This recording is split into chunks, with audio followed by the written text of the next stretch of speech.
ওই ৩ মাথা মোড়ে উনি দেখছেন, মানে সাইকেল নিয়ে আসছেন, মানে ঘুমো হচ্ছে, শীতকাল, খুব একটা শীত না পড়লেও মোটামুটি শীত আছে। তো উনি দেখছেন যে যখনই ওই রাস্তা দিয়ে ৩ মাথা মোড়ের ওখানে যাচ্ছে, দূর থেকে দেখতে পাচ্ছে একটা লোক দাঁড়িয়ে আছে।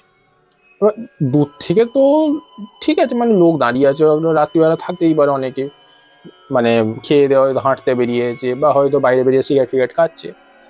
তো দূর থেকে ঠিক আছে, যখন কাছে যাচ্ছে তখন দেখতে পাচ্ছে লোকটা কিন্তু অস্বাভাবিকভাবে লম্বা। অস্বাভাবিক লম্বা মানে এমন নয় যে যে ৬ ফুট ৭.৫ ফুট এরকম নয়, মিনিমাম ৮.৫ ফুট, ৮.৫ ফুট থেকে ৯ ফুট। তিনি এতটা অ্যাকুরেট কেন বলতে পারছেন, কারণ ওনার দোকান আছে, উনি মানে দোকানে ব্যবসা করেন, উনি ফুট হিসেবে ভালো ওনার এটা আছে, মানে নলেজটা আছে। উনি বলছেন যে মিনিমাম ৮.৫ থেকে ৯ ফুট একটা মানুষ দাঁড়িয়ে আছে, কালো, একদম কালো, চোখ মুখ কিছু দেখা যাচ্ছে না। এবারে